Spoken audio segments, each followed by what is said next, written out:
nabiga sallallahu alayhi wasallam ayaa waxaa la weydiiyey ayu naasi afdal, dadka yaa ugu fadli badan. nabiga sallallahu alayhi wasallam wuxuu yiri kulla makhmuumil qalbi saduuqil lisaan, mid walbo qalbigiisu wanaagsan yahay carabkiisuna yahay mid run sheeg badan. markaas waxay ku dhaheen midka carabkiisa run sheega badan garanaye makhmuumil qalbi maxaa loola jeedaa. nabiga sallallahu alayhi wasallam wuxuu yiri waxaa laga wadaa qofka qalbigiisu yahay taqiga, yacni alla kacabsashadiisu ay badan tahay, naqiga yahay oo nadiifka yahay, yacni qalbigiisu saafiga yahay, aan xumaanta aqoonin, dambina aanan ku sugnayn, gardaro iyo xadgudubna aanan aqoonin, cuqdadna aanan ku jirin, iyo sidoo kaleeto aanan ahayn mid xaasid ah oo wax xasda.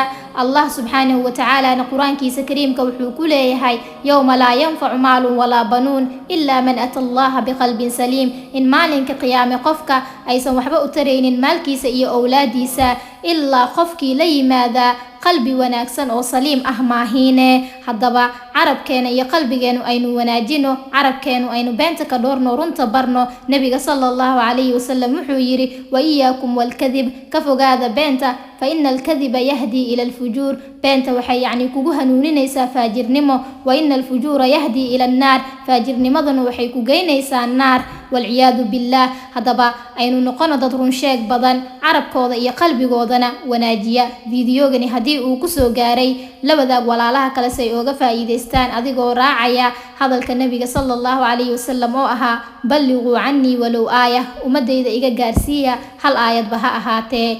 wasalaamu calaykum.